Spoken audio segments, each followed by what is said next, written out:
Señoras y señores legisladores, ciudadanas y ciudadanos, ayer México entró en la nueva normalidad, que en realidad no es otra cosa que tapar de frente con una terrible mortalidad, la que se deriva de la negligencia de un gobierno que por un lado se lava las manos de su responsabilidad preventiva, transfiriendo a los estados la responsabilidad de los contagios, pero por otra, solapa, consecuenta y respalda que el presidente López Obrador salga de gira, mientras que en el país se rebasan los 10,000 muertes por coronavirus y se superan los 97,000 contagios. ¿Por qué ocurrió esto? Porque el gobierno actuó de forma política y no científica, porque tardó en reaccionar ante la crisis, porque ocultó y administró la información a medida de sus necesidades de imagen. Este es el gobierno de los errores, el egoísmo y de los complejos a la hora de tomar decisiones de relevancia social, incluso cuando está en peligro la vida de los mexicanos. Basta poner como ejemplo el hecho de que el gobierno primero se cansó de desestimar el uso de cubrebocas para finalmente terminar diciendo que sí contribuye a evitar la propagación de la enfermedad. Con este nivel de incongruencia, no extraña que muchos de los ciudadanos, y lo podemos palpar en los distritos, crean que el coronavirus es un invento del gobierno. Pero ¿cómo convencer del peligro si el propio presidente anda de gira? ¿Y cómo promover los autocuidados si el presidente nunca usa cubrebocas ni gel antibacterial? La nueva normalidad es la vieja negligencia de siempre. Esa que no apoyó a los médicos con el suficiente equipo y que provocó que México tenga una de las tasas más altas del mundo por mortalidad del personal médico, con un total de 20,000 casos confirmados de contagio y 271 defunciones de personal médico. ¿Qué tuvo que pasar en México para que a los médicos se les cargara la mano de esta mano?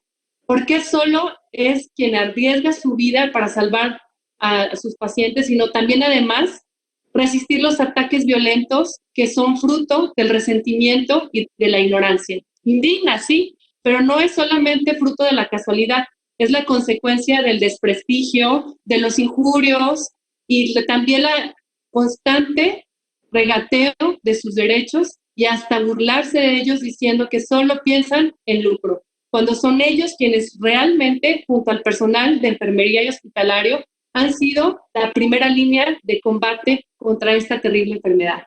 En México, la curva no se aplanó, el mapa nunca ha dejado de estar rojo, las pruebas no fueron las suficientes y el presidente López Obrador jamás se comportó como un estadista. Sin duda, convocará nunca, obviamente, a la unidad para salir juntos adelante ante el bien, hizo todo lo contrario, adelantando y sobre todo alentando el rencor, a la discordia y el enfrentamiento entre los mexicanos. La urgencia del gobierno para retomar las actividades no es otra que la terrible crisis económica a la que nos han llevado sus malas decisiones. Que no le mientan a México, que dejen de burlarse de México. No íbamos tan bien, pero después de la contingencia las cosas pintan económicamente peor. México está inmerso en un mundo global, pero el gobierno se comporta con criterios obsoletos, que son demoledores para la economía.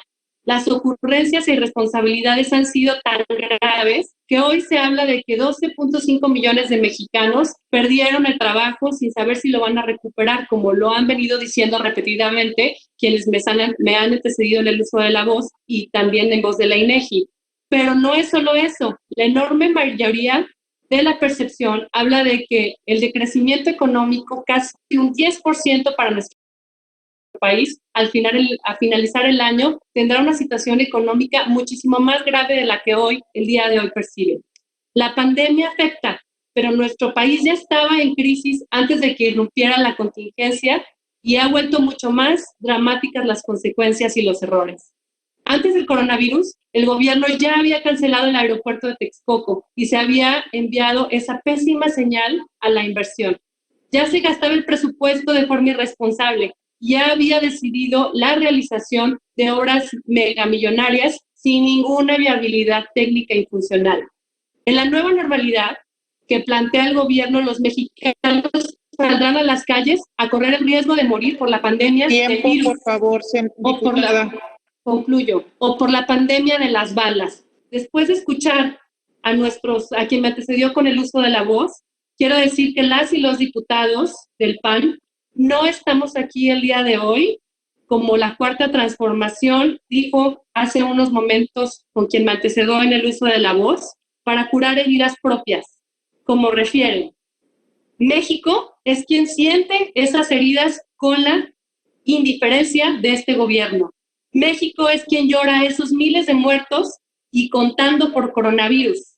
México es quien llora a todos esos muertos, 34,582, por homicidios dolosos en 2019, más quienes están en estatus de desaparecidos. Es cuánto.